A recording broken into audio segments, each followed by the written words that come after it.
Olá pessoal, tudo bem?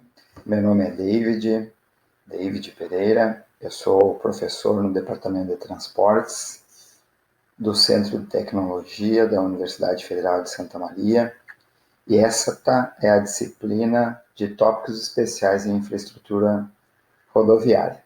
E o tema de hoje é Sistemas de Custos de Infraestrutura de Transportes, o SICRO, com ênfase à infraestrutura rodoviária. Esse vai ser o tema que nós vamos abordar na aula de hoje. Na prática, dada a extensão desse tema, assim, nós vamos trabalhar da seguinte forma. Nós vamos ter duas aulas, quatro partes, né, quatro videoaulas, com a parte de introdução, equipamentos e mão de obra, materiais, insumos e transportes e produção de equipes, BDI, FIT e FIC. Essas quatro partes vão compor, então, esse grande conjunto que busca estudar esse tema tão importante, sobretudo no que diz respeito a custos de implantação ou de restauração de uma rodovia. E como eu venho falando para vocês, engenharia sempre associa questões técnicas às questões de custos. E o que o DENIT, por exemplo, usa como balizador de um valor de referência de uma determinada obra é o SICRO. E é a partir delas que todas as licitações se dão. Então é por isso que a gente está usando o SICRO como nossa referência, certo? Essa aula ela foi desenvolvida por mim, baseada no trabalho do engenheiro Vinícius Cassol, que fez o seu TCC e defendeu o TCC em 2018. E o propósito, o grande propósito do trabalho dele foi justamente trazer as singularidades dessa metodologia de custos de rodoviários, no que diz respeito à nossa disciplina, né? Mas o ciclo ele abrange todos os tipos de custos e todos os modais envolvidos na cadeia de sistemas de transportes. Bom, na aula aqui nós vamos ver uma parte que é um resumo, introdução, inovações, a estrutura do ciclo, e mais lá para o final, na quarta parte, nós vamos ver alguns estudos de caso, que vocês também vão elaborar planilhas, a fim de que consigam fazer a, a valoração de uma determinada obra, e com base em dimensionamentos realizados em sala de aula, em outra disciplina, que é a disciplina de infraestrutura de transportes, vocês terão várias alternativas viáveis sob o ponto de vista técnico, e com a matriz de custo vocês vão verificar qual é aquela que de fato deveria ser implementada na prática lá no campo, caso nós estivéssemos trabalhando, por exemplo, dentro de um órgão rodoviário.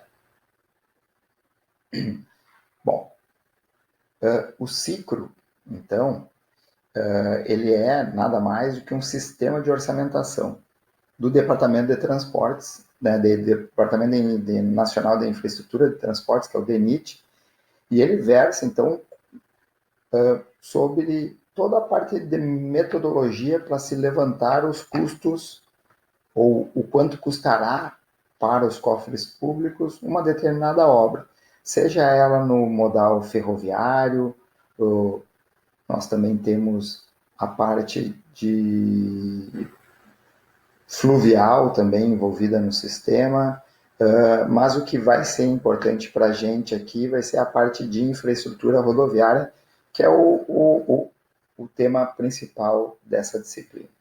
Tá?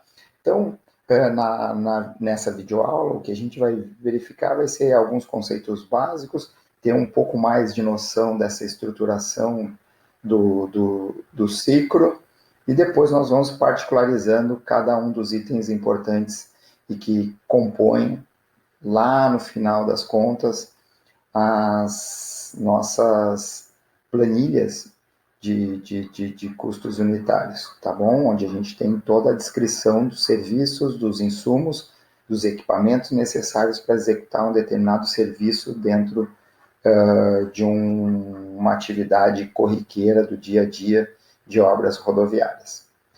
Bom, primeiramente eu vou mostrar para vocês onde encontrar esses elementos, né? Então vocês vão ter que abrir uma página da internet. Vocês vão lá no site do DENIT, denit.gov.br. Nessa abinha aqui da esquerda, vocês vão procurar custos e pagamentos. Custos e pagamentos, então vocês vão entrar aqui nessa parte. Cicro 2 é o antecessor desse novo ciclo, que foi desenvolvido e botado em termos práticos, disponível em termos práticos em 2017, certo? Aqui vocês têm todos os manuais de custos de infraestrutura de transportes. Aqui dentro vocês vão ver todos os 12 volumes que se abrem ainda em anexos.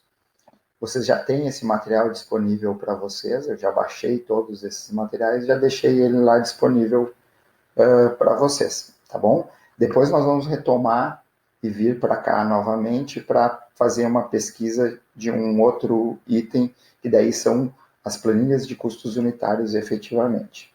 Então, voltando à nossa apresentação, o nosso primeiro item, né, é o item de metodologia e conceitos. Esse é o primeiro capítulo, digamos assim, dessa metodologia. Nesse capítulo, vocês vão encontrar o seguinte, deixa eu só botar aqui, para que a gente possa selecionar o nosso item.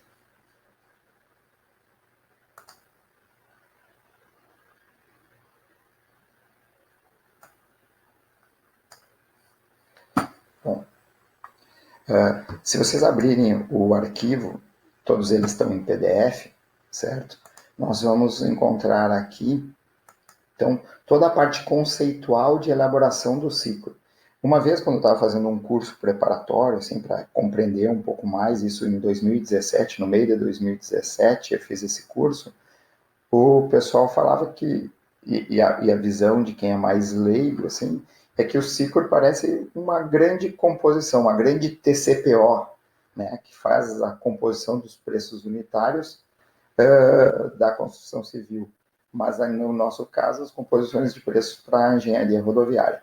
Mas não, isso é muito mais a fundo. Ele é toda uma sistemática de como conduzir a orçamentação para fins de obras públicas, essas geridas pelo DENIT. E os órgãos estaduais, de certa forma, seguem o mesmo alinhamento em relação ao DENIT, sendo que o DENIT, então, é aquele preço de referência, é aquela metodologia que, levada a termo pelo orçamentista, vai gerar aquele custo de referência para qualquer tipo de obra de infraestrutura de transportes no Brasil. Então, o DENIT, especificamente, que trabalha com a parte rodoviária, por exemplo, essa parte do DENIT, ela usa essa metodologia. Então, vocês vão ver que tem todo um passo a passo, tem toda uma forma de ser conduzida esse orçamento, a fim de que a gente chegue aqui no Rio Grande do Sul, ou lá no norte, lá no Pará, por exemplo,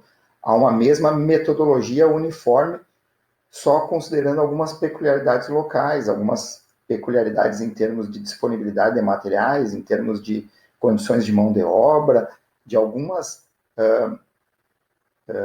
especificidades de cada região do país que podem ser absorvidas, sim, pelo próprio orçamento. Um item que vocês vão ver mais lá para frente, na última videoaula, é que, por exemplo, se a gente tem um regime de chuva aqui muito intenso e numa outra região menos intenso, não é normal, né, nem se esperaria que o custo da minha obra aqui fosse igual ao custo da obra num lugar com um regime de chuvas menos impactante para a produtividade das equipes de campo. Então, tudo isso pode ser levado em consideração seguindo uma metodologia pré-estabelecida e constante, de maneira geral, nos formulários, nos volumes de descrição do DENIT. Tá? Então, aqui, só para vocês terem uma ideia, esse aqui é um volume que tem 246 páginas, nós temos um volume imenso assim, de informações, mas que é muito acessível à leitura de qualquer leigo. Assim, né? Se vocês estão se familiarizando, é muito fácil a gente chegar aqui e pegar algumas noções bem importantes. E o que eu vou tentar mostrar para vocês são algumas, ao longo dessas 4 videoaulas, são algumas inovações que foram sendo trazidas para fazer a composição de custos unitários desses serviços, certo? Então, aqui a gente tem todos os preços de referência, preço de venda, então ele faz uma conceituação básica para que todo mundo compreenda perfeitamente do que se trata tudo isso. Depois ele vai lá, por exemplo, na mão de obra, ele vai dizer o que é mão de obra, salários, o que tem em termos de profissões, isso já considerando a CBO, né?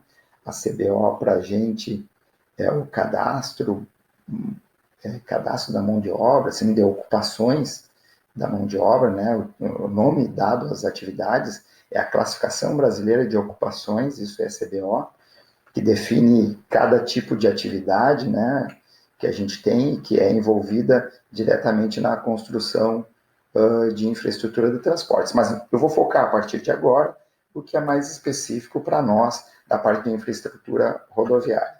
Então, se a gente voltar lá em cima na parte do índice, do sumário, disso tudo, então ele vai falar sobre mão de obra, vai falar sobre os custos da obra, o que é um custo direto, o que é um custo indireto, o custo de mobilização, vai trazer algumas novidades, como os fatores de influência da chuva, conforme eu já tinha dito isso anteriormente para vocês, vai chegar na parte de composições de custos, para chegar nos custos unitários. Então, ele vai falar sobre tudo que tem a ver com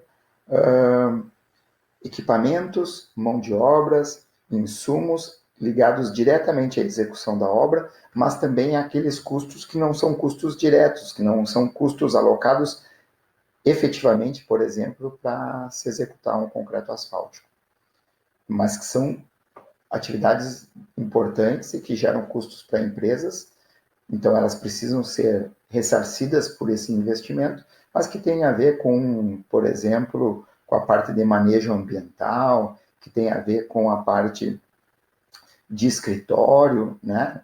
O cara que está executando lá no campo, não é só ele que executa aquele serviço. Tem um engenheiro, tem um contador, nós temos toda uma equipe de escritório que dá apoio logístico para que a obra seja executada, para que a massa asfáltica vá para a pista e seja compactada de uma maneira adequada. Tudo e todo esse suporte também está envolvido, também deve ser alvo de remuneração por parte do governo, que contrata aquela obra, para a empresa que está tendo esse custo para executar esse serviço. Então, tudo isso está colocado lá. Então, tem os custos diretos e os custos indiretos para a execução dessa obra, tá? Então, os equipamentos, tem uma série de custos envolvidos nos equipamentos, então, tem a depreciação dos equipamentos, esses equipamentos, eles têm um custo quando eles estão produzindo e um custo quando não estão produzindo, de tal sorte que a gente tem todos esses valores sendo colocados de uma maneira sistemática, de uma forma metodológica adequada dentro das composições de custo e do orçamento global de execução de uma determinada obra, tá bom? Então, isso é o que nós vamos ver na aula de hoje. E nas subsequentes, nas 4 partes, beleza? Então, essa é só para vocês terem uma noção do que vem a ser esse ciclo, que é composto por diversos volumes, e volumes, com perdão da redundância, volumosos, com extensa, com um número grande de páginas, mas que trazem de uma maneira bastante interessante tudo que está sendo colocado em termos metodológicos para esse fim. Então, voltando à nossa apresentação, essa, então, é a parte de apresentação, assim, do que vem a ser o ciclo, tá bom? Então, ele é um sistema de orçamentação constante, ele é novo, ele é recente, ele foi desenvolvido em 2017, e ele está ligado a tudo, ele tem essa ambição de ser capaz de de ser uma ferramenta que consiga orçar por completo todos os custos inerentes à execução de uma obra, de tal sorte que o objetivo deles é fazer com que aquela obra rodoviária que vai ser licitada tenha um preço justo para que ela seja viável e que não gere nenhum tipo de prejuízo para as empresas, nem tampouco onere os cofres públicos a mais do que seria o justo, ou seja, evitando assim erros importantes na orçamentação que pudesse gerar um lucro exorbitante por parte das empresas. Esse é o objetivo, então, desse ciclo. Eu gosto de comparar o ciclo ao SINAP, né, da Caixa Econômica Federal, que regulamenta lá toda a forma de se compor o custo de uma obra, por exemplo, da Minha Casa Minha Vida, aquelas obras que são financiadas diretamente pela Caixa. Bom, no novo ciclo a gente consegue ter uma evolução, a gente teve uma evolução a partir de todos os modais de transportes. Antes ele ficava mais restrito, sobretudo, à infraestrutura rodoviária. Ele permite que a gente faça uma gestão do empreendimento, inclusive cronograma e planejamento vão interferir isso no custo total da obra. Ele tem um pé bastante calçado, digamos assim, na engenharia de custos. Ele faz uma aproximação boa dos valores de mercado.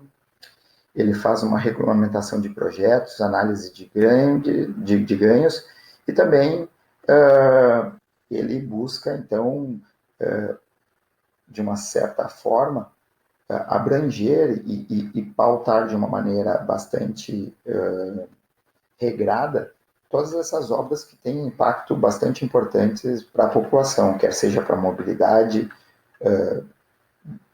no modal rodoviário, no ferroviário, mas, sobretudo, que nós vamos focar no modal rodoviário. Então, as primeiras tabelas de preços, elas surgiram lá no antigo DNR, que é a atual DENIT, em 1946, para buscar uma regra geral, assim, um tabelamento geral de preços. Em 92 foi criado o ciclo 1, em 2000 foi implementado o ciclo 2, e esse é o novo ciclo. Ele inicialmente ia ter o nome de ciclo 3, até teve um ciclo 3 que depois caiu por terra, e ele foi denominado, e assim que a gente encontra lá no site do DENIT, agora simplesmente como ciclo. Não tem número, ele é simplesmente o ciclo. Na apresentação vocês vão ver que a gente está falando de um novo ciclo porque ele é recente, mas a nomenclatura adequada é ciclo, tá bom? Bom, isso aconteceu então em 2017, que teve a implantação desse novo ciclo. Bom, ele tem, ao total, 74 volumes, certo? Subdividido em 31 manuais técnicos, 37 volumes de composição, sendo 6.060 composições de custos, de serviços distintos que compõem e que vocês vão ver depois, que geram alguns volumes que regularmente são atualizados para que o órgão, por exemplo, e todo mundo que vai trabalhar, todas as empresas que vão trabalhar numa licitação, tenham esses preços atualizados do serviço, né? Mas todos esses preços, a toda atualização, seguiu essa metodologia que nós vamos verificar aqui. Então, esses são os 12 volumes que a gente tem aqui, tá?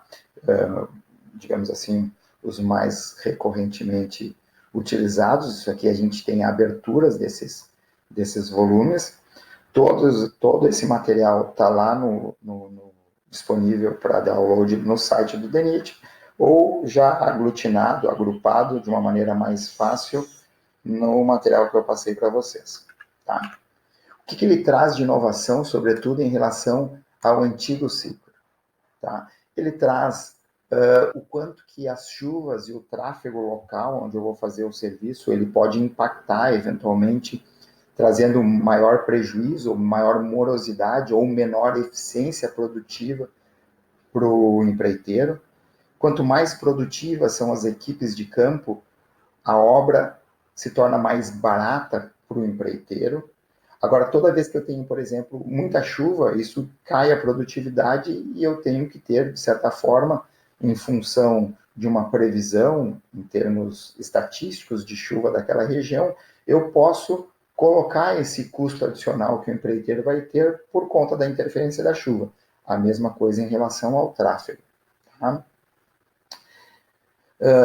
A gente não tem mais as planilhas com custos indiretos e bonificação. As planilhas são de custos diretos e tem uma parte do orçamento que fica destinada única e exclusivamente a BDI, bonificação e despesas indiretas.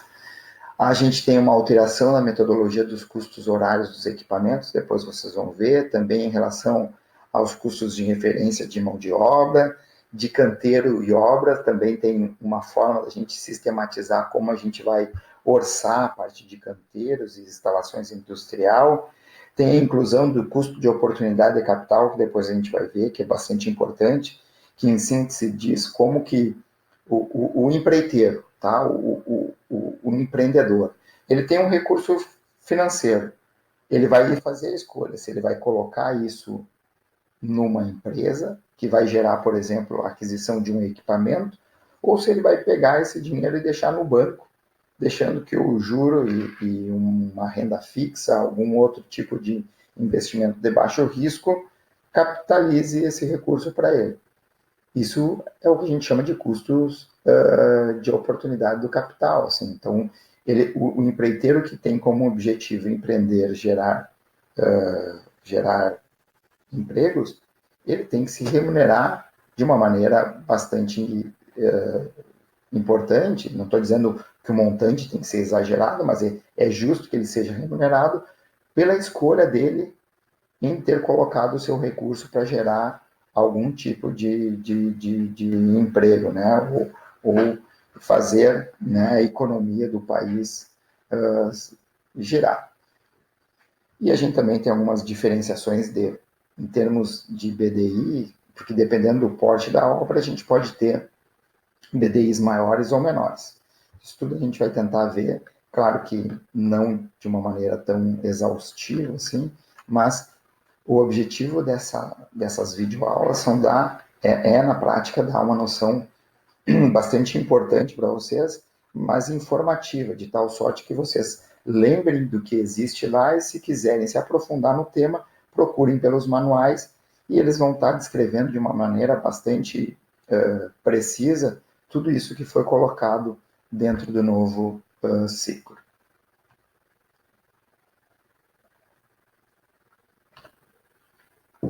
Bom, nós vamos nas videoaulas, nas 4 videoaulas, acompanhar esse fluxo aqui, que vai desde os canteiros, administração local, equipamentos, mão de obra, materiais, insumos, BDI, benefícios e despesas indiretas, fator de interferência do tráfego e da chuva.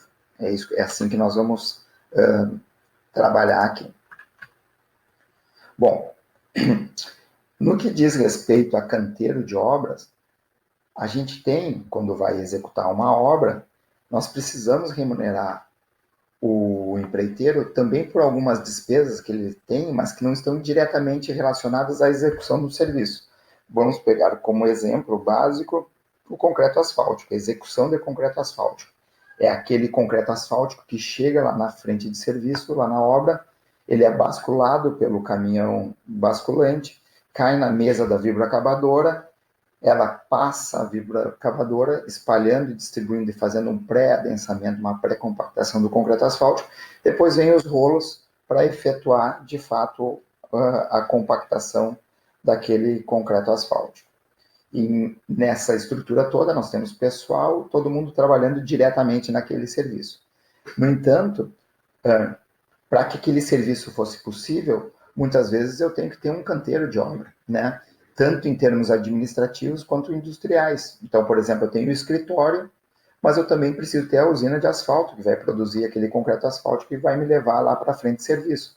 Eu preciso ter uma central de britagem que vai britar o material que veio da pedreira para que eu possa adicioná-lo na usina de asfalto junto com o concreto asfáltico, o cimento asfáltico de petróleo, e isso ser, a partir daí, produzir a mistura asfáltica que vai para o campo e eu faço o serviço.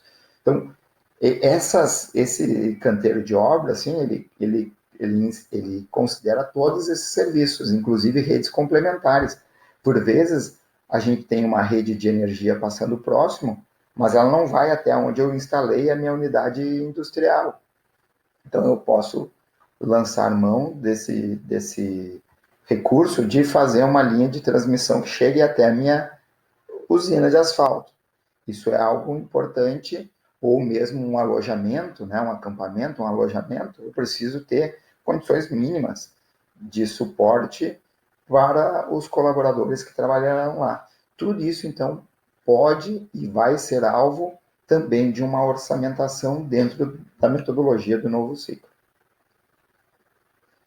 Tá? E para que a gente consiga fazer um dimensionamento adequado do canteiro de obras, eu preciso saber de algumas informações. Qual é o cronograma físico da obra, quanto tempo ela vai durar, qual é o cronograma de mão de obra, qual é o cronograma de uso dos equipamentos, para assim, se eu tiver muita gente trabalhando ao mesmo tempo, eu preciso de uma estrutura maior. Se eu tiver uma obra estendida num longo prazo, sem ter um fluxo tão grande assim de pessoal trabalhando, talvez eu não precise de uma estrutura, por exemplo, como um alojamento tão grande. Então, para que eu possa fazer esse dimensionamento do tamanho da estrutura de canteiro de obra, eu preciso dessas informações previamente, certo? Eu também preciso saber como é que vão ser esses canteiros, se eles vão ser moldados em loco, certo? Se eles vão ser estruturas provisórias ou permanentes, se eles vão usar estruturas pré-fabricadas ou adaptadas. Muitas vezes as obras rodoviárias elas se utilizam de estruturas que propositalmente serão permanentes, então construídas, por exemplo, com alvenaria, concreto armado, porque depois da obra concluída, isso pode ser incorporado, por exemplo, para uma escola, por uma creche, virar um ambulatório médico, e isso também faz com que esse custo que a gente vai ter naturalmente de implementar essa infraestrutura básica para a construção da rodovia, que ela também fique incorporada para outras finalidades posterior à finalização da obra. Tá? E esses custos de instalação, eles dependem do padrão da obra, eles dependem do fator imobiliário, se é um escritório, o que é, tudo isso vai gerando alguns fatores diferentes, muito parecidos, creio eu, com o que vocês tenham já vistos lá no Sinap, né? E daí, com base nisso, tem um custo médio da construção civil. Então, esses são fatores que vão sendo adicionados e a gente vai gerando um determinado valor lá para que a gente tenha, então, essa condição mais adequada em termos de orçamentação da infraestrutura, que aqui é de construção civil, mas que a gente ainda pode depois gerar, então, esse valor financeiro em função dessas condicionantes. Tem o volume 7 do ciclo, certo? Nesse volume 7, que eu estou abrindo aqui, ele fala só sobre canteiros. São 141 páginas que vão versar só sobre a implantação desses canteiros. Então, aqui no sumário, dá para ver, tem até estruturas em container, se for o caso, tem lavanderia, escritório, almoxerifado, tem projetos tipo do que tu precisa ter lá para o escritório, qual é o tamanho mínimo que tu tens que ter para ter a modulação em função do número de pessoas que vão trabalhar nesse escritório, ambulatório, tem uma série de norteamentos, todos eles devidamente respaldados sob o ponto de vista técnico, de engenharia civil, de construção civil, em termos de ergonomia também, sustentado pela engenharia de segurança do trabalho, de tal sorte que a gente pode, a partir daí, então, gerar esses nossos quantitativos em termos de necessidade física de instalação de canteiros. Tá? Então, com base nisso, a gente vai gerando, depois tem a parte de imobiliário, que também é importante, né? Que a gente calcula esses custos, de maneira que a gente vai ter, então, um montante. Eu não vou entrar muito no detalhe dessa parte, porque eu acredito que vocês já tiveram alguma coisa disso lá na disciplina de orçamentos, que é mais vinculada à construção civil, porque o nosso objetivo aqui é orçar quanto custa a obra especificamente, os custos diretos. Todos esses custos indiretos são importantes, devem constar na orçamentação, mas não necessariamente a gente precisa ver com maior detalhe, uma vez que a inovação ou a novidade para vocês que estão assistindo essa aula é o que diz respeito a nós da engenharia rodoviária. Depois nós temos a administração local, certo? Que compreende as questões relativas aos custos pessoal, material e equipamentos utilizados no local do empreendimento e indispensáveis para a realização do mesmo. Bom, esses itens aqui, eles são a mão de obra da equipe gerencial técnica administrativa, certo? Então, a administração local não é efetivamente aquele pessoal que está lá no campo, não é o rasteleiro que está lá na frente de serviço na execução, ou o servente que está na execução do concreto asfáltico. Nem tampouco é o operador da vibroacabadora que está lá conduzindo a vibroacabadora para a execução daquele serviço. Sim? Mas sim todo aquele pessoal que faz o acompanhamento dos serviços, inclusive com o controle tecnológico, que foi uma pergunta que me fazem frequentemente. Então, toda a equipe de controle tecnológico, toda a equipe de produção de campo, que vai fazer a verificação lá, o engenheiro que está na frente de serviço, ele está alocado aqui na mão de obra. Nós temos ainda veículos, equipamentos e despesas diversas associadas a esse pessoal da administração local, certo? Bom, nós temos para fazer o dimensionamento desse pessoal, né, e isso é algo que é conduzido pelo ciclo, uma parcela que é fixa, que é a gerência técnica administrativa, e uma parcela vinculada, que são os encarregados de produção. O que são esses encarregados de produção? São, na prática, aquelas pessoas que têm a responsabilidade de conduzir o serviço. Por exemplo, nós temos os encarregados de usina. Esse encarregado de usina é aquele cara que fica lá na usina de asfalto, por exemplo, verificando todo o andamento da produção das equipes, a qualidade do produto que está saindo e tudo mais. Ele não está alocado no custo da produção do concreto asfáltico, porque ele também cuida de algumas outras atividades que estão correlatas. Tá? Ele está cuidando, supervisionando de maneira geral. Nós temos o encarregado de pavimentação, é o cara que está lá na frente de serviço, verificando como está o andamento da construção da brita graduada simples, da imprimação, da pintura de ligação do concreto asfáltico. Esses são encarregados de produção. Nós temos as equipes de topografia que fazem todas as medições e dão suporte tanto para medição, em termos efetivos de quantidades executadas para que a empresa se remunere depois, mas nós também temos os técnicos e médicos do setor de segurança do trabalho, né? Isso tudo está vinculado nessa parcela aqui. A parcela variável é aquela que está na frente de serviço, controle tecnológico e manejo florestal. E nós temos também uma parte de mão de obra alocada na manutenção do canteiro de obras e acampamentos.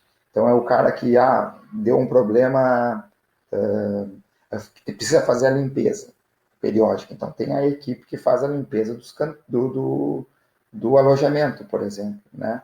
Temos algum problema lá, preciso de uma oficina, e eu tenho que ter alguém lá que me faça o trabalho para poder tornar operacional os meus equipamentos. Então, aqui a gente tem, dependendo do porte da obra, depois a gente vai ver o que é o porte da obra, o que a gente tem de parcela fixa da administração local para uma obra rodoviária, por exemplo, engenheiro-chefe. Dependendo do tamanho da obra, eu tenho um engenheiro-chefe alocado especificamente para aquela obra. Então, eu posso ter um engenheiro supervisor, um encarregado geral, eu posso ter motorista trabalhando nessa frente, na parte de gerência técnica, e aqui a parte de gerência administrativa.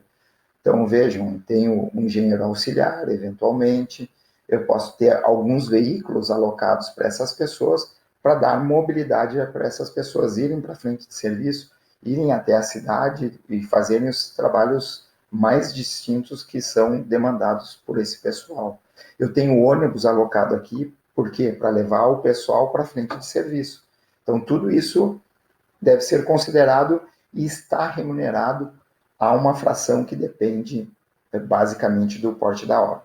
Na parte administrativa, vejam só, eu tenho o chefe do setor administrativo, um encarregado administrativo, eu não tenho alocado aqui, por exemplo, um contador, porque isso aqui a gente está falando no local da obra. Essas empresas, elas têm as suas sedes, e nessa sede nós temos lá todo um sistema, por exemplo, de contabilidade da empresa. Então, mas isso também vai ser remunerado de uma maneira adequada depois, que vocês vão ver. Eu tenho que ter um porteiro, um vigia, um motorista, um chefe do setor administrativo. Então, nós temos todos, faxineira, eu tenho aqui colocado um auxiliar administrativo.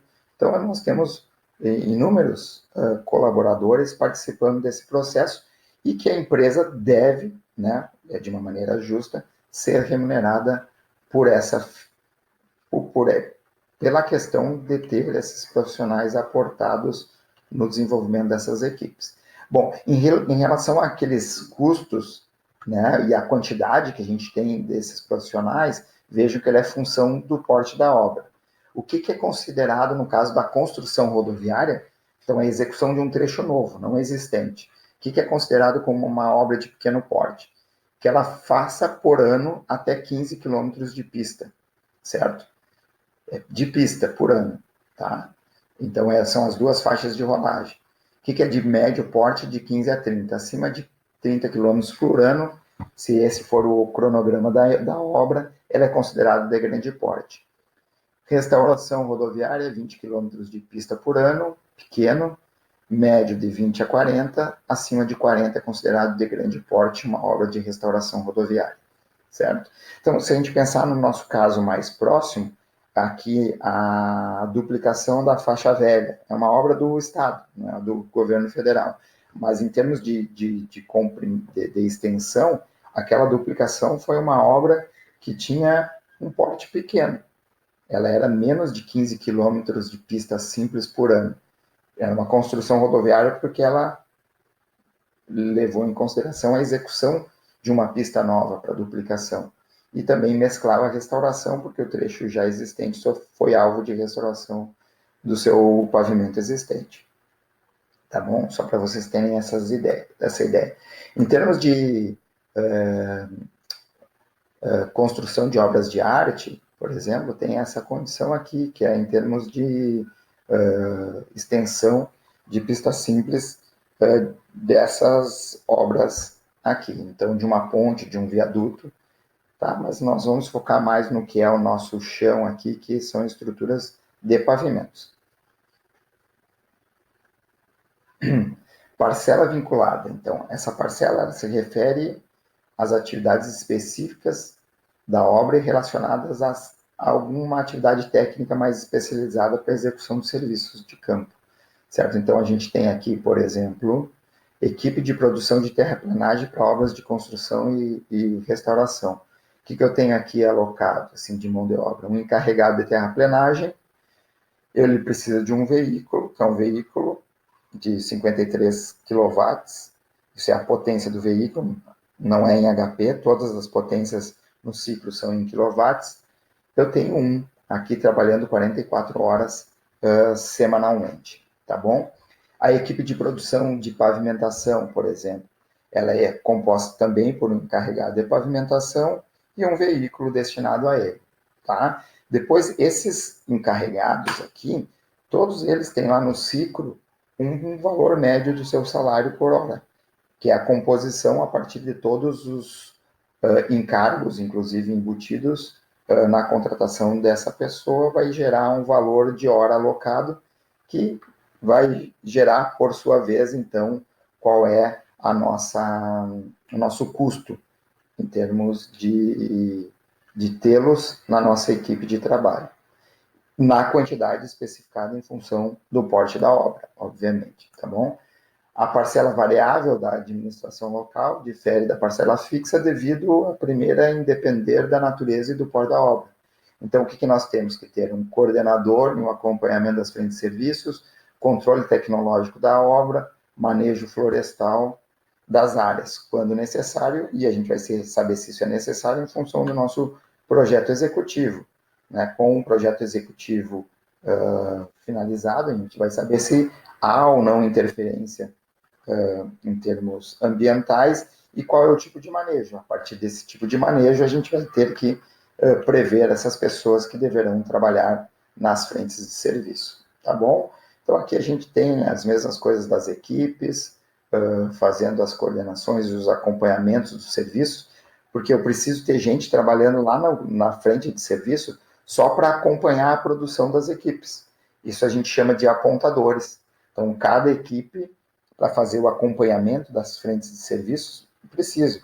Isso é importante administrativamente para a empresa, para saber se a gente está tendo algum tipo de problema, para acompanhar a evolução da produtividade das empresas, porque a produtividade das empresas tem vinculação direta ao custo da obra, mais especificamente para o empreiteiro, ao quanto ele está recebendo, se está sendo suficiente ou não, até para que ele possa, a partir de medidas de gestão, melhorar a produção das suas equipes e, com isso, fazer com que aquele orçamento que foi gerado pelo DENIT, a partir do ciclo, seja de fato cumprido por ela, ou que ela seja capaz de se remunerar de uma maneira adequada, com base na forma com que ela orçou aquela obra, com que o DENIT orçou aquela obra.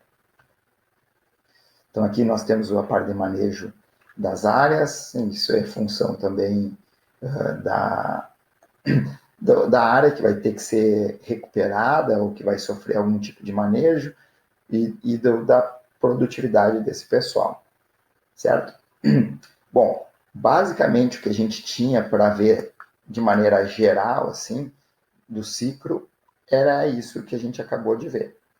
Agora, o que eu quero mostrar para vocês era voltar lá no site do DENIT, para que a gente ainda tivesse acesso a algumas outras informações que vão ser importantes e que vão só abrir um pouco mais a curiosidade, né, aguçar um pouco a curiosidade de vocês e que a gente possa, de fato, acompanhar alguns detalhes importantes que vão ser alvo das nossas próximas videoaulas. Então, de novo, quando eu entro lá na parte de pagamentos, né, custos e pagamentos, o site do DENIT abre essa partezinha aqui, que agora está demorando para baixar. Bom, agora que baixou, tem aqui a parte de ciclo. Se vocês pegarem na região sul, vocês vão visualizar isso daqui. Então, vocês vão ver aqui as últimas atualizações que o ciclo tem, certo? Aqui para o Rio Grande do Sul, o ciclo ele tem custos de referência, assim, custos unitários de serviços, todos os serviços, para todos os estados da federação. Então, a última atualização que a gente tem aqui para o Rio Grande do Sul é do mês de outubro de 2019. Hoje nós estamos no dia 29 de abril de 2020. Tem um certo gapzinho aí, um delay, mas não é mensalmente que eles vão, é sob demanda, sobre quando eles precisam fazer algum tipo de orçamento mais específico, eles lançam lá as atualizações no ciclo. Se vocês clicarem aqui em outubro, ele vai baixar um arquivo em PDF. Esse arquivo em PDF que ele baixou, eu já tenho ele aqui. Eu vou mostrá-lo para vocês. Ele baixa esse arquivo aqui. Ó. Na hora que eu extraio todos os arquivos que ele baixa, eu vou ter uma série de planilhas em arquivo PDF, da onde eu posso retirar informações importantes, certo? Eu vou pegar primeiro os relatórios, geralmente eles têm algum informativo, Aqui ele está dizendo qual é a origem do preço do ciclo, referência 2019. Então, vamos abrir só para a gente ver. Ó. Ele tem, para cada unidade da federação, aqui estão os estados, talvez fique difícil de vocês visualizarem, mas para cada um dos estados da federação, né, aqui tem o Rio Grande do Sul, eles têm lá para cada item específico de material, da onde foi a fonte que eles retiraram as informações, tá? Isso aqui não é tão importante no momento para a gente.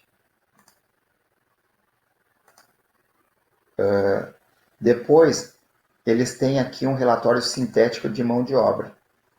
Depois nós vamos ver como que é composto o custo da mão de obra. Mas a gente tem aqui, por exemplo, um ajudante. Ou vamos pegar aqui um engenheiro, que talvez seja de maior interesse para vocês. Ó, aqui tem qual é o valor médio do salário desse engenheiro, tá? Bom, o salário médio dele é 13 mil reais. Aqui, ó, se a gente somar todos os encargos que nós vamos estudar numa videoaula específica, o que compõe esses encargos, no Rio Grande do Sul, em média, ele perfaz 83%. O que significa que para a empresa ter esse engenheiro no seu rol de colaboradores custa 13 mil mais 83,4%, que vai me dar isso aqui, em termos de custos total do engenheiro, certo? Isso aqui é um custo mês, porque ele está associado lá às equipes, não de campo, mas toda a administração local.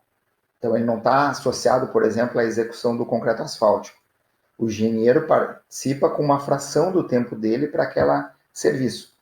Outra fração para a execução de brita graduada simples, outra fração do tempo dele para aterro, compactação de aterro e assim sucessivamente. Então, ele não está diretamente associado àquela obra em si, aquele serviço específico. Então, ele está no rol de várias atividades, de tal forma que o valor alocado para esse profissional está lá na estrutura de pessoal da administração local, beleza? Agora a gente tem, por exemplo, um encarregado, vamos pensar aqui, ó, um encarregado especializado aqui, tá? Deixa eu ver se aqui tem ainda um outro tipo de encarregado. Encarregado é terraplenagem. Aqui é melhor. Ó, o encarregado de terraplenagem, ele está envolvido em várias atividades, mas não diretamente na execução, por exemplo, de um aterro, de um corte, de um corte num traçado da rodovia. Ele vai olhar isso aí, ele vai olhar a compactação do aterro, ele vai olhar a escavação, então ele vai olhar inúmeras atividades, assim como um engenheiro. Então, esse encarregado de terraplenagem, que cuida de toda a parte de terraplenagem, ele tem um salário de 4 mil e alguma coisa. Para esse profissional, os encargos é um pouco diferente, isso é função das características de cada atividade, se é insalubre, se não é insalubre, de alguns acordos de classe, que demandam um custo diferente em relação ao outro, é 96%, de tal sorte que a empresa precisa desembolsar mensalmente algo próximo de 8 mil reais para mantê-los no quadro, tá bom?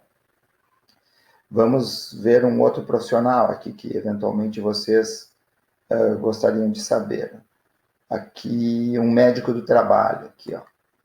O médico do trabalho, ele tem um valor do salário de 9.949, os encargos dele são esses, tal sorte que a empresa, para mantê-los no quadro, tem esse custo aqui.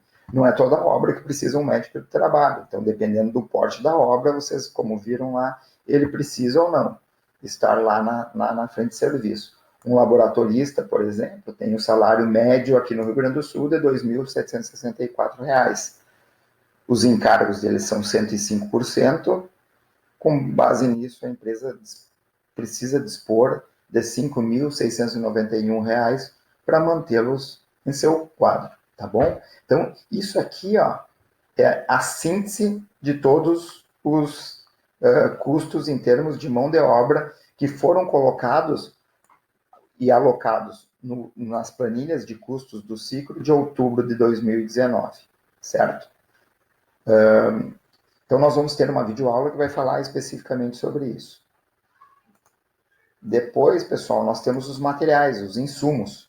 Todos os insumos necessários para a execução do concreto asfáltico, à exceção dos ligantes asfálticos. Nós vamos ver que todas as nossas planilhas de custos, elas não têm o custo do concreto asfáltico, do cimento asfáltico, desculpa, do CAP. Estou falando de todos os materiais asfálticos, asfalto diluído, emulsão asfáltica ou ligante asfáltico. Nós não temos isso colocado no ciclo, porque ele depende de uma negociação muito específica que a empresa tem junto aos fornecedores, aos distribuidores de ligantes, porque vai depender de como vai ser a forma de pagamento, de qual vai ser o consumo previsto. Então, isso a gente não tem dentro dos custos. Toda vez que vocês forem fazer a análise de vocês precisarão colocar com base nessas condições logísticas e locais de orçamentação. Então, nós temos aqui, ó, por exemplo, o diesel. O diesel é um insumo que depois nós vamos ver que é muito importante. A grande maioria dos equipamentos usam diesel. Então, aqui está alocado em outubro de 2019 o valor do diesel de R$ 3,38. Esse é o diesel comum, certo? Se a gente quer ver, por exemplo, a gasolina aqui, né? Gasolina R$ 4,44. Esse é o valor que vai lá para dentro do ciclo. Vamos pensar em algo, um aço CA50. Quanto é que é o quilo do aço CA50? Está colocado aqui como R$ 4,06 o quilo do aço. Que mais que a gente pode ter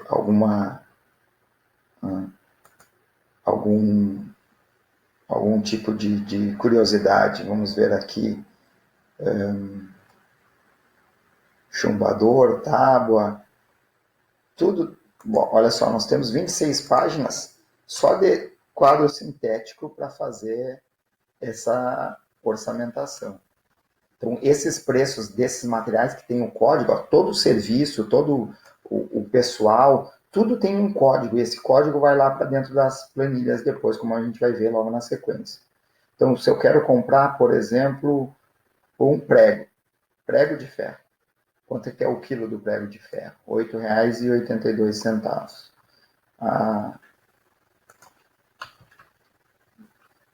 Geocélula, coroa diamantada. Isso aqui a gente usa, essas coroas diamantadas, para perfuratriz, para fazer o furo, para detonar a pedreira lá, né, à frente, a bancada da pedreira, para produzir matacos que vão para o britador e vão gerar as nossas britas, né? Então, nós temos aqui o material granular. Ó, quanto que custa a coroa, né? Uma unidade da coroa de 32 milímetros custa R$ 744. E assim por diante. Então, aqui nós temos todos os materiais. Nós também vamos falar especificamente sobre esses materiais. Depois, a mão de obra a gente viu. Nós temos agora aqui a parte de equipamentos. Então, uma composição de custo, ela leva em consideração alguns custos. Insumos, né, os materiais necessários à execução daqueles serviços, mão de obra e equipamentos. É assim que a gente consegue fazer uma determinada atividade. A gente precisa de equipamento, mão de obra, insumos e materiais, certo? Aqui nós temos, então, alguns tipos, a gente abriu agora a parte de equipamentos. Então, se vocês têm alguma ideia, assim, alguma curiosidade em termos de custos, o que essa planilha traz em termos de resumo? O valor de aquisição, quanto que custa, por exemplo, comprar Quanto custa, por exemplo, um FWD? Um FWD ele é necessário para a gente fazer controle tecnológico, correto? Então, ó, um equipamento tem um valor de aquisição de 1 milhão, quase 1 milhão e 600, como vocês podem ver aqui, certo? 1 milhão e 600. E depois tem aqui a depreciação, a oportunidade de capital, seguros. Nós vamos abrir isso tudo depois para alguns equipamentos mais específicos para a gente compreender melhor tudo isso, tá bom? Uma usina... vocês queriam saber, uma usina móvel de reciclagem a frio com espuma asfalto. tá bom? Olha o preço de uma usina móvel aqui, de reciclagem. 5 milhões e 80 mil reais. Esse é o valor dessa usina. Depois nós vamos entender melhor o que é tudo isso. De tal sorte que a gente tem lá uma usina trabalhando na obra, o custo produtivo dela é R$ 857 reais. A cada hora de funcionamento dessa usina, ela me custa R$ 857 reais. E quando ela não está trabalhando na frente de serviço, né, durante a execução de uma determinada atividade que tem a ver com a reciclagem, ela custa R$ 415 reais. Vamos pegar alguns equipamentos mais triviais para a gente, deixa eu fazer uma procura aqui. Vamos pegar aqui, por exemplo, uma vibroacabadora. Uma vibroacabadora. Aqui, ó. Uma vibroacabadora sobre esteiras. É essa aqui que eu estou deixando achurado para vocês. Ops. Vibroacabadora aqui. Ó, uma vibroacabadora sobre esteiras, que tem uma potência de 82 kW, isso vai ser importante para a gente, porque ela condiciona alguns custos. O custo de aquisição dela, para comprar em outubro de 2019, aqui no Rio Grande do Sul, 685 mil, quase 686 mil reais, certo? Um trator lâmina custa de grande potência, de grande capacidade, ó, 2.355. Ele é sobre esteira, tá? Então, são valores interessantes da gente lidar. Ó. Uma moto niveladora custa 705 mil reais. Um motor scraper, que faz aquela unidade escavo-transportadora, que alguns que fizeram a disciplina de rodovias ouviram um dos nossos professores falar bastante do motor scraper, ele custa 4 milhões e 300, certo? Uma perfuratriz hidráulica sobre esteiras, olha quanto que ela custa, R$ 3.907. Uma escavadeira hidráulica sobre esteira, com capacidade da concha de 1,5 metros cúbicos, custa 767. Então, se vocês tiverem uma necessidade de entender e querer saber quanto custa alguns equipamentos utilizados, basta vocês chegarem até aqui e fazerem uma procura. Então, vocês vão ter, além do custo de aquisição, conforme eu falei para vocês, vocês vão ter os valores de depreciação, oportunidade de capital, seguro, manutenção, operação, mão de obra. Por que mão de obra? Esse é um detalhe importante. O cara que opera essa escavadeira hidráulica, ele tem o seu custo alocado na escavadeira, tá? Porque ele é uma mão de obra específica para o serviço da escavadeira hidráulica. Então, ele está alocado no custo da escavadeira.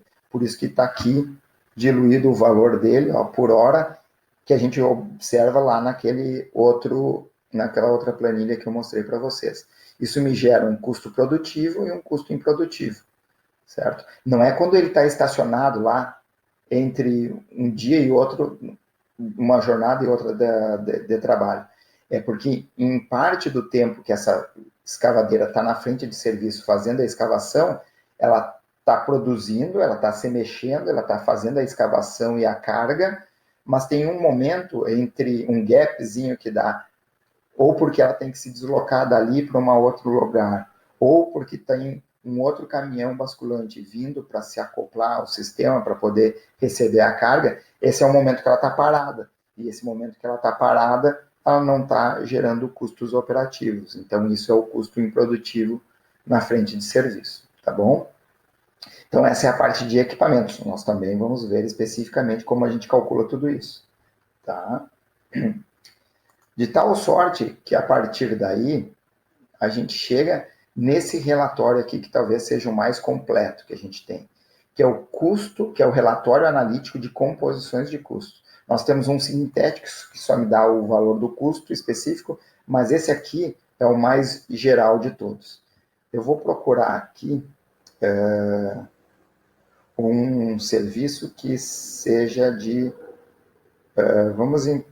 deixa eu procurar aqui execução de brita graduada simples ou execução de concreto asfáltico. Talvez esse seja o mais interessante para a gente nesse momento.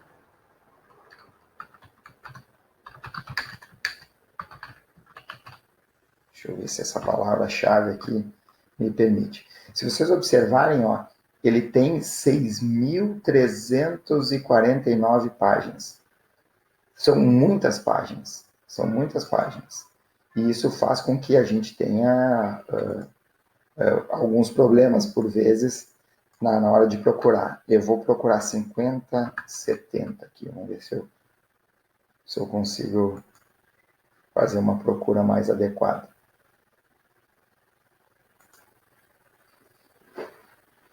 Bem, pessoal, eu dei uma paradinha aqui para poder voltar já com a tabelinha, o custo referencial adequado aqui.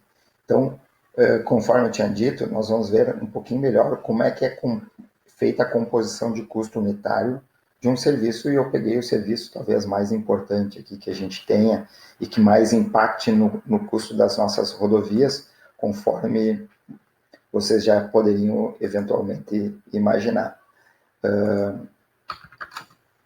Bom, esse custo que a gente tem aqui, tá, ele refere-se ao concreto asfáltico faixa C, areia extraída, brita produzida. Tá, esse é o código dele. O mais fácil, a forma mais fácil da gente encontrar um serviço é através do seu código. Então, ele é do Rio Grande do Sul, outubro de 2019, e aqui nós temos todos os insumos necessários a chegar a um determinado valor de quanto custa a minha atividade de concreto asfáltico. O que é essa atividade? O que é esse serviço? É a execução do concreto asfáltico lá na frente de serviço. Então, uma vez basculado o concreto asfáltico que foi produzido numa usina e transportado até lá por um caminhão basculante térmico, né? Ele bascula na mesa da vibroacabadora, ela recebe esse material, ela dá uma pré-adensada nesse material e depois vem os rolos compactadores e faz o restante do serviço de compactação. É isso que a gente tem. Então, as composições, invariavelmente, elas são compostas por equipamentos, mão de obras, material, alguma atividade auxiliar, e nós temos aqui alguns tempos fixos e momento de transporte. Então, o que eu vou mostrar agora é especificamente desse tipo de serviço, o que tem em termos de composição. Então, em outubro de 2019, quando o Cicro, o DENIT, atualizou a sua tabela de preço, o que ele tinha, e isso não varia, como equipamentos necessários para fazer a execução da execução do serviço. A execução é a compactação, distribuição e compactação do concreto asfáltico. Em termos de equipamentos, o que ele precisa? Rolo de pneus e um rolo liso para poder fazer vibratório, para fazer a execução da compactação. E a gente ainda precisa um outro equipamento que é a vibroacabadora. Então nós temos 3 tipos de equipamentos envolvidos. Esses são os códigos desses equipamentos. Se vocês quiserem saber quanto que custa esses equipamentos, basta abrir aquela planilha que eu mostrei para vocês. Aqui nós temos as quantidades desses materiais, desses equipamentos que a gente precisa colocar, certo? E aqui a gente tem as taxas de utilização. Nós vamos estudar isso aqui. Tem a ver com o dimensionamento das equipes mecânicas, tá? Então, por exemplo, o rolo compactador, ele não está compactando todo o tempo. Em 1 hora de serviço, ele compacta 0,59, 59% dessa 1 hora ele está compactando, 0,41 ele não está compactando. Isso condiciona, porque a gente tem custo produtivo e improdutivo, um valor total por hora de operação do rolo compactador. Como é que a gente chega nesse valor aqui? É o produto da taxa de operação, taxa de utilização operativa vezes o custo produtivo, mais o improdutivo vezes o custo improdutivo, a gente chega nesse valor. Um outro aspecto importante da composição é isso daqui, é a produção da equipe. Significa que tudo isso aqui que a gente vai chegar num valor final lá, é o quanto que a gente tem de custo por tonelada, que é essa unidade que está aqui, certo? Só que em 1 hora a gente é capaz de produzir 83 toneladas. A gente executa lá no campo 83 toneladas de concreto asfáltico, tá? Compactado. Então, a gente vai querer saber, não é o custo horário, nós vamos querer saber qual é o custo por tonelada. É assim que a gente faz a determinação desse custo. Então, aqui, eu tenho outros equipamentos, da mesma forma eu cheguei a um determinado valor, R$ 366, mas isso aqui é por 1 hora, beleza? Bom, o que eu tenho de mão de obra atrelada ao serviço? Óbvio que o rolo compactador e a vibroacabadora têm seus operadores, mas eles já estão incluídos aqui no custo produtivo e improdutivo. Eu tenho um encarregado de pavimentação, mas que já está alocado lá na minha parte de administração local. Agora, na frente de serviço, especificamente para esse serviço, eu tenho alocado 8 serventes, certo? A um custo horário cada servente de R$17 e alguma coisa. 8 vezes 17 me dá esses R$140 aqui. Então, 1 hora na frente de serviço, eu tenho em termos de custo de equipamento mais custo de produção, de mão de obra, desculpa, eu tenho R$507, certo? Da onde que sai esses R$6,11? Sai do total, esse aqui, R$507, dividido pela produção. Então, esse valor 6 e alguma coisa já é o custo por tonelada. Uma única tonelada de concreto asfáltico me demanda um custo de R$6,11, com mão de obra e equipamento, certo? Bom, depois eu tenho aqui o custo FIC e o FIT, que na verdade é uma perda da eficiência de produção e é um custo que isso me gera em função de uma condição que eu tenho de interferência da chuva e do tráfego. Nós vamos trabalhar isso de maneira mais apropriada depois. Então, da onde que saiu esse custo aqui de 3 centavos e alguma coisa? É do FIC. O FIT não tem aqui, é o FIC, que é o da interferência da chuva. Então, foi verificado lá uma condição média de chuva e o quanto ela impacta nos serviços de pavimentação aqui no Rio Grande do Sul. Esse fator aqui é o fator que eu tenho que multiplicar por esse valor aqui para chegar nesse valor. Então, R$6,11 vezes 0,00584 vai me dar 3 centavos e meio aqui. Isso é o que eu tenho que acrescer em termos de custos em função da ineficiência do meu processo em decorrência da presença de chuva. Eu não tenho outros materiais associados aqui. Daí vocês podem me perguntar, tá, professor, aquele rolo não precisa de uma manutenção? Está tudo colocado aqui. A vibroacabadora não estraga alguma peça? Está tudo colocado aqui nela, tá? É a parte de manutenção que a gente vai ver depois. Bom, mas por que não tem material? O concreto asfáltico não tem que entrar aí? No concreto asfáltico não vai brita? Não vai o cimento asfáltico de petróleo? Não vai o CAP? Sim, vai. Ele está associado aqui, nessa atividade auxiliar, que tem um código. Se eu procurar por esse código, eu vou verificar lá que tem todos os equipamentos necessários à produção, à usinagem do concreto asfáltico. E depois ela vai se subdividindo. Então, depois nós vamos ver esse encadeamento assim, dessas atividades. Bom, para fazer 1 tonelada de concreto asfáltico, quanto que eu preciso usinar? Eu preciso usinar 1,02 toneladas. Porque tem perda nesse processo. Parte cai, parte fica dentro do caminhão basculante quando ele bascula, e com isso eu tenho uma perda, que é de 2%. Então, para produzir e compactar 1 tonelada, eu tenho que chegar lá no campo ou produzir 1,2 toneladas. Esse custo que está aqui, pessoal, não é um custo real. Nesse custo, nós temos todos os insumos, menos alguns itens relativos a esse serviço auxiliar. O custo do CAP não está colocado aqui, certo? Então, de maneira que esses R$ 83 não é o quanto me custa 1,02 toneladas de concreto asfáltico, tá bom? Eu preciso colocar ainda o valor do CAP e alguns transportes dessas atividades auxiliares. O que são esses tempos fixos que eu tenho aqui? Esses tempos fixos são os tempos que eu preciso ainda utilizar para que o caminhão basculante manobre para descarga e bascular lá na frente de serviço. Descarga na usina e bascular na frente de serviço, certo? Então, é um outro custo que também deve ser associado, beleza? E aqui eu tenho um momento de transporte, que eu tenho que transportar esse meu concreto asfáltico lá da usina até a frente de serviço. Bom, eu posso fazer esse transporte, que vai ser uma DMT, a gente fez um exemplo, eu acho, em sala de aula, em infraestrutura de transportes, que era de 60 quilômetros, mas que eu tenho que transportar essa 1,02 toneladas a uma distância X lá. E essa distância pode ser percorrida em leito normal, em revestimento primário ou em estrada pavimentada. Cada uma delas condiciona um outro tipo de serviço, que é de transporte, que tem esse código aqui, que depois a gente vai ver, diferente. Porque quando eu vou transportar isso numa rodovia pavimentada, a velocidade atingida pelo veículo é maior.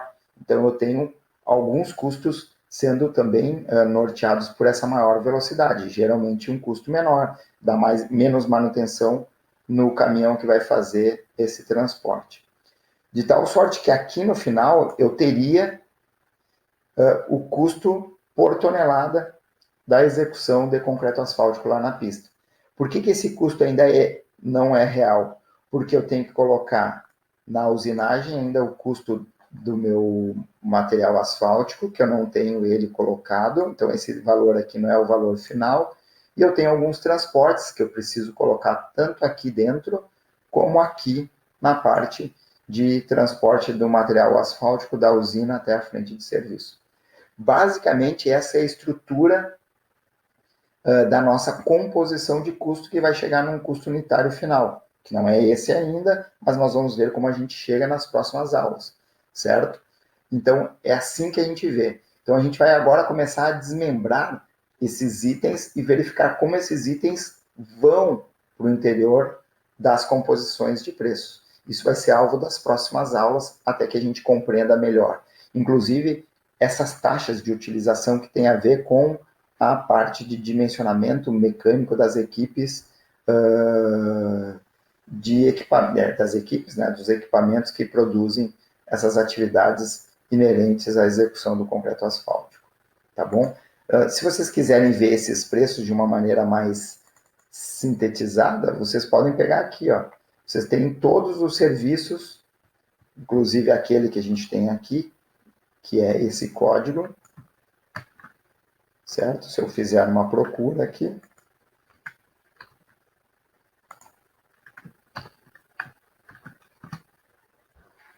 ele vai procurar e eu tenho o valor dele aqui.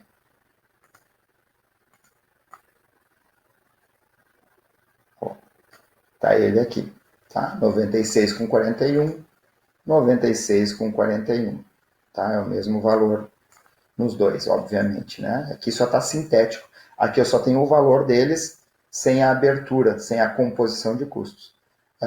Mas é essa composição aqui que nos é importante. Bom, então, pessoal, para finalizar, assim, eu queria agradecer pela atenção de vocês. Eu sei que é um pouco difícil, isso vai demandar muito envolvimento de vocês, para que vocês abram efetivamente para que vocês abram efetivamente essas nossas planilhas, todo esse material que eu mostrei para vocês. Não é uma tarefa fácil, sobretudo aqueles desmembramentos de atividades e compreensão também do dimensionamento das equipes. Talvez aquilo que vocês estudaram lá em Rodovias 2 vai ser importante agora para entender no processo executivo como que, por exemplo, uma escavadeira, ela se relaciona com os equipamentos que fazem o transporte do material, o que impacta as velocidades de ida e retorno e, consequentemente, as produtividades dessas equipes. Mas eu sei que é um processo que vai levar algum tempo, mas que com o engajamento de vocês a gente vai conseguir ter uma boa noção de onde que saem esses custos até a gente chegar à orçamentação efetiva disso tudo. Então, eu espero vocês nas próximas videoaulas. Nós temos mais 3 videoaulas pela frente. Um abraço, foi bom falar com vocês, espero que vocês fiquem bem saudáveis.